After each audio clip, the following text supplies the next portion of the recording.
Coming up, results came in throughout the night in national politics. We have updates for you on the presidential election and more. Plus, the NY22 race has been decided. And Syracuse women's basketball took the win in its season opener last night. All that plus your weather and orange sports coming up on this edition of Mornings on the Hill.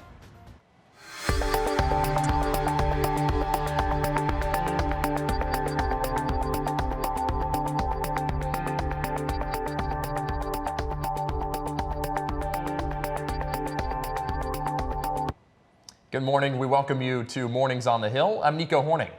And I'm Autumn Ryan. Here's a look at today's top story. We begin today with breaking news. Donald Trump has been elected as the 47th president of the United States. Here to break down the latest information in the race for the 270 electoral college votes is our Mike Lamore. Mike, what happened overnight? Guys, after a long campaign season, the Associated Press officially called the 2024 presidential race just after 5:30 this morning, declaring that Republican candidate Donald Trump has won the state of Wisconsin, that giving him more than the 270 electoral college votes needed to punch his way to the Oval Office. But the president-elect was eager to announce his victory before AP called the election. He even left Mar-a-Lago early, and by 3 in the morning was joined by his vice president-elect and company at their headquarters. Here's what they had to say. Many people have told me that God spared my life for a reason, and that reason was to save our country and to restore America to greatness. After the greatest political comeback in American history, we're going to lead the greatest economic comeback in American history under Donald Trump's leadership. Now, Kamala Harris has not made a comment, speech, or any indication as far as where she stands in this election. We're expecting, though, to hear from her today. But let's take a look at what you may have missed last night as more crucial states were called overnight. We're going to start with Georgia, the first major swing state that was called. And boy, are they living up to the name swing state. 2016, it voted in favor of Donald Trump against Hillary Clinton. You go 4 years in the future, it flips to the Democrats in 2020 for Biden by a small margin of victory. We're talking 0.3%. Now in 2020, Trump dominating with over 2% of the vote. But let's look at some major areas. Atlanta, Fulton County, that's where Kamala Harris was expected to dominate. She did exactly that. 380,000 ballots casted in her favor. That's exactly about where President Biden was back in 2020. But the thing here is Donald Trump overperformed what he did in 2020. That pooled with another performance in Savannah and Chatham County,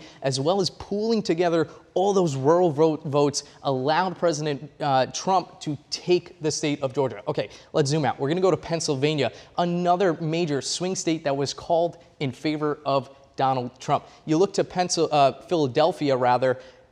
Kamala Harris dominates there, but again, Trump takes some of the votes that he was unable to get back in 2020, and you look again at all those rural environments, you pull them together, he takes Pennsylvania. Okay, let's zoom out. The next biggest swing state called was Wisconsin. This was around 5:30 a.m. in the morning, and this allowed Donald Trump to take the election, getting him to 270. There's a lot more states left, though it is likely not going to be enough for Kamala Harris to take the lead. All right, Mike, thanks for the in-depth look on national politics. And staying with national, let's switch from presidential to the Senate, because Republicans are gaining control early into the election night, which happened yesterday. And results are still coming in this morning. Our Max Williams is here in the studio to break it down for us. Max, what's the latest Senate seat right now? Hey guys, yeah, the Republicans have won back the Senate after 4 years in the minority, and the party is continuing to win seats as of this morning, increasing their majority. New this morning, we can predict that Republican Tim Shea has flipped the Senate seat for Montana. Let's take a look at that right now. Again, this is new this morning, 53.3 to 44.9, just a 8% lead for Tim Shea. So now let's take a look at the total Senate results and what we're looking at this morning. So right now, Republicans lead 52-42, and again, they need 50 seats. They have surpassed that. So now let's take a look at Let's take a look at where the Senate seat was announced first last night. Many wondering this morning, how this was announced so early and how the GOP has won back so many seats and so quickly. So let's head over to West Virginia. Again, this is where the Republicans won the Senate seat first. Jim Justice winning over Glenn Elliott, 68.9 to 27.6. A huge, Jim completely crushed Glenn Elliott there. So now let's head over just north of West Virginia to Pennsylvania. Let's get out here. So right now, Pennsylvania is still counting votes for the Senate, but Dave McCormick is currently leading by only a 0.9 percentage. So it's very, very close right now, 49.1 to 48.3, a very close race there. We'll keep an eye on that and keep you updated. But now let's go over to the Midwest, and let's go over to Nebraska. This was a very unexpected win for the Republican Party, or for the Republican Senate. So Deb Fischer winning over Dan Osborne, 53.9 to 46.1, also a very close matchup there. This is something we weren't expected to see, but again, the Republicans taking the seats there. So let's take a look at, I'm gonna bring Mike in. And we're going to take a look at the House right now. So again, they are still counting for the House right now. It's 204 to 182. They need 218 to win, but we saw some pretty interesting results overnight with 2 of the Democratic seats being flipped for the House. Yeah, absolutely. You look at New York, you see the little 2 dashed lines. New York 22, right where we are located in Syracuse, flips to the Democrats. That is where they have been focusing their campaigns. Flipping New York 22, they were successful at doing that. Then you zoom out and you go to Alabama. That was where the latest, it looks like the map is having a little technical difficulties. There we go. Alabama, that second seat that was flipped. Right now, Republicans control the Senate. They're controlling the executive branch, and they're on their way to controlling the House of Representatives. Yeah, very interesting stuff. We'll keep an eye on this, but that's all we have for right now, guys. All right, Max and Mike, thanks so much. We continue with politics this morning, and Newhouse students dispersed throughout central New York yesterday to cover the polls. Mornings on the Hill reporter Vinaya Johnson spoke with local voters about which campaign ads resonated and which fell flat. Republican Congressman Brandon Williams and his challenger, State Senator John Mannion, made efforts throughout the campaign season to capture voters' attention. Airwaves are buzzing with ads as New York's 22nd congressional district race heats up. Voters have a lot on their minds regarding advertisements and how they view each candidate. I would say that things are taken out of context, and in terms of people talking about some of the things that they're saying, I actually don't agree with those ads, and I see the bigger picture. When I was growing up, I don't remember political ads, whether it be for Congress or president, being so divisive. I think people make up their mind without so many ads. I think it just gets annoying to people after a while, and then I don't think they do what they're actually trying to do and persuade people. I think people get turned off by that more than they listen and appreciate it. The ad strategies aren't just about policy. They're designed to strike an emotional chord, whether it's Williams emphasizing law and order or Mannion's call for affordable health care for everyone. The advertisements may not be favored by voters, but they could make all the difference. From Liverpool, Vinaya Johnson, NCC News. A push for younger voters has been a theme throughout 2024. Zach Card caught up with many Syracuse students about their initiative and reasoning to vote in yesterday's election. Hey guys, that's right. Just over there in Huntington Hall on Market Street, waves of Gen Z voters need to make their vote known. 4 years ago, Generation Z was a storyline in shaping the 2020 election that saw President Biden elected. Now another group of 18 to 22-year-olds are exercising their right to vote for the first time. Among those is Giovanni Alexander Louis, who took some pushing from professors to vote. My teachers have talked about it for a while, like getting me to even register. They were very heavy on that. According to the Pew Research Center, Gen Z voters were born between 1997 and 2012. We're still 6 years away from seeing the youngest in the generation vote, and in 2020, Gen Z made up just 8% of voters. That number is expected to jump this year as more young voters like Victoria Lafarge are learning what's important to them. I think there's a lot on the line right now, in particular with like women's rights, queer rights, racial justice, all of that. Some Gen Zers, including Lafarge, rely on the internet to stay informed. Because we're like, I feel like the true internet generation, I feel like we've had so much more access to knowledge like around politics and government that we have so much more to give and so much more to learn as well. But while some do their own research, some still listen to their parents. A lot of the information I get is online or something my mom would tell me that's going on that affects her, and that's a lot of what I hear. With 41 million eligible voters to vote this year, Gen Z planning on making their voice heard. All right, Zach, thanks so much. We have tons of political coverage this morning for you, but we haven't had a chance to look at the weather yet. Yes, Tasia Duffy has more on the cooler temperatures today. Thank you, anchors. It is a really wet and gloomy day here in central New York. It's about 68 degrees here in Syracuse, but it feels more cooler than that. We're sitting at about 58 degrees. That's what it feels like. Humidity is at 73%, so it's very, very humid out, and dew point is 59 degrees.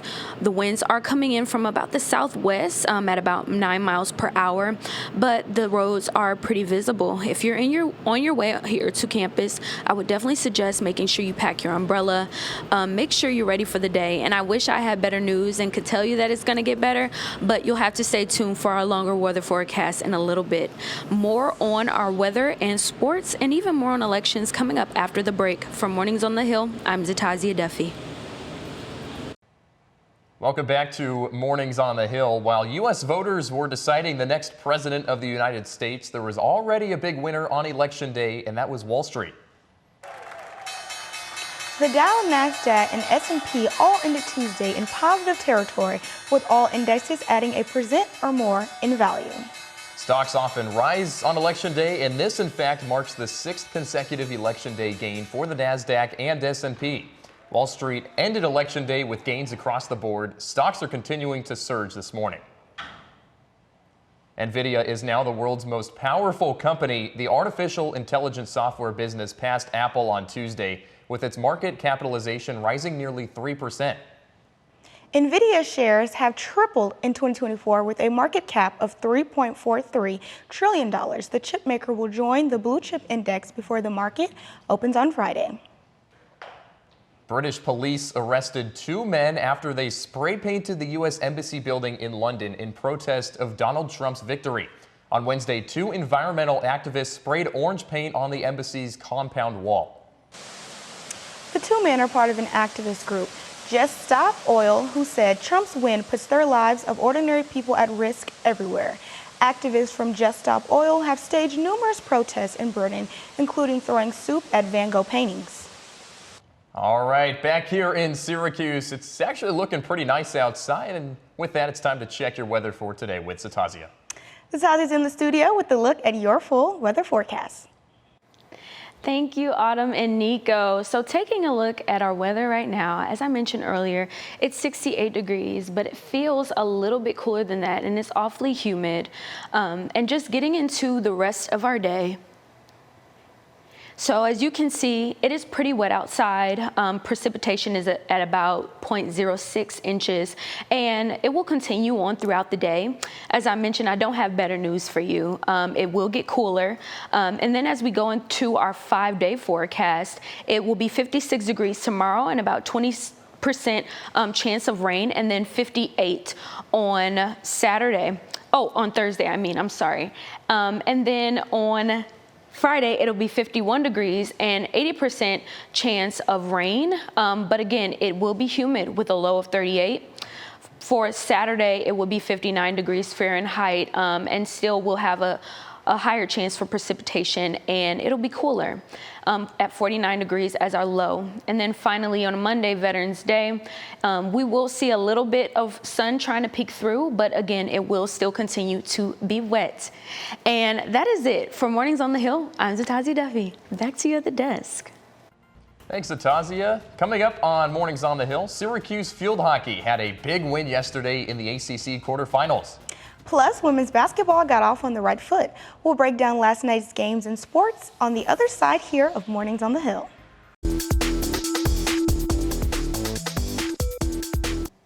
Good morning, I'm Geraldine Pollia with your Orange Sports Update here on Mornings on the Hill. It's crossover season for many SU sports, and while one team is just starting their season, another is making their postseason run. Yesterday marked the start of the ACC field hockey tournament for Syracuse. This is the second consecutive season Syracuse and Virginia have met in the ACC quarterfinals.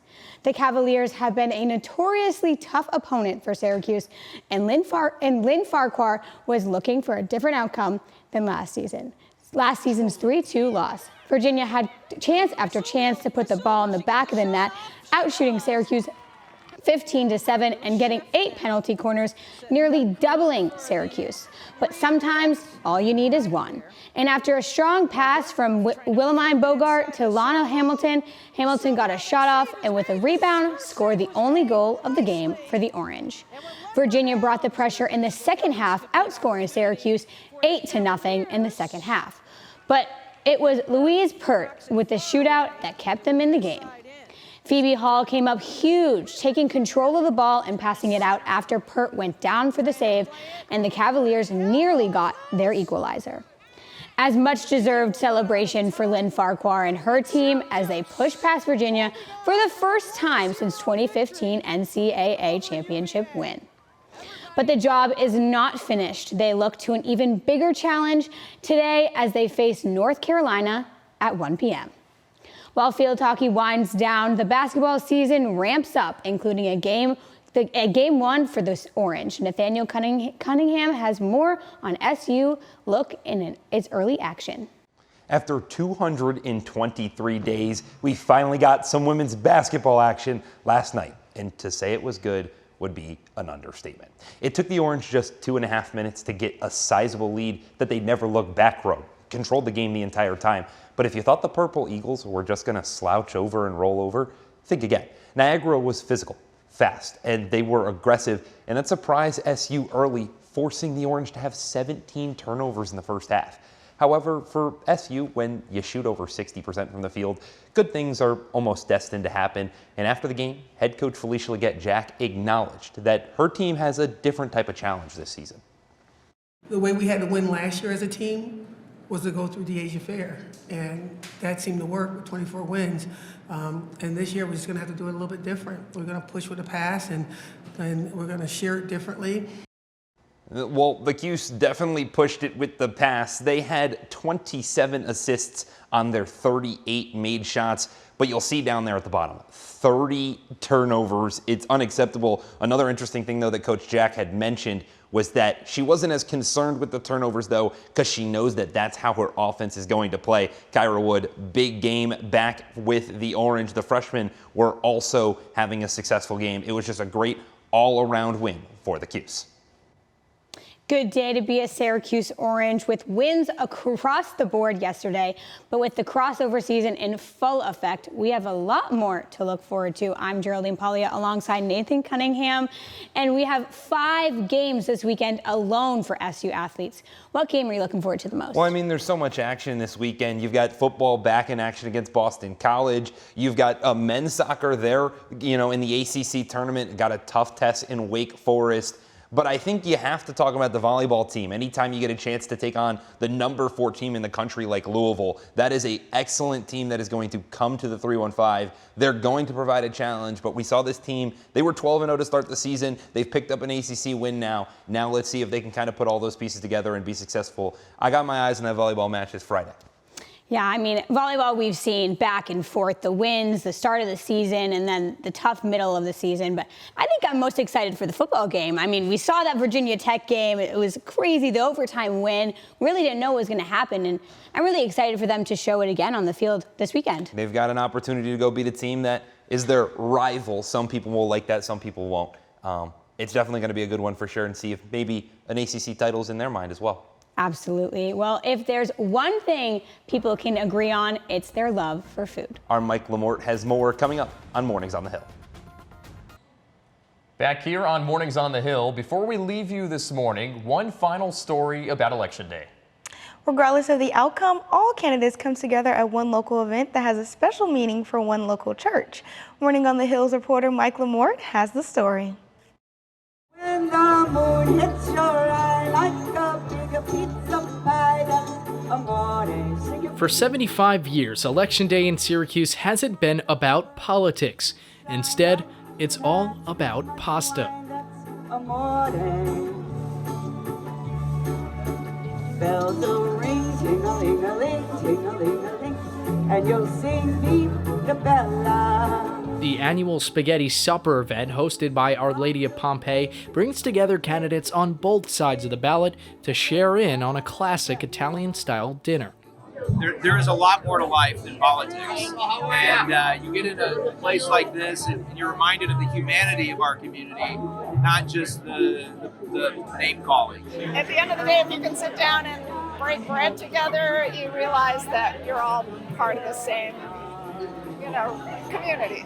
Now, every election day right here in Syracuse, you might as well just take your ordinary jar of Rayo's tomato sauce and dump it in the trash. That's because this homemade spaghetti with meatballs has the ingredients that you need to calm down on election day.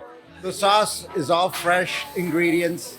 It's a recipe that's been modified over 75 years. Every year we do a little different. In this neighborhood, you cannot go wrong with pasta. It's so authentic and it was delicious, as I remember.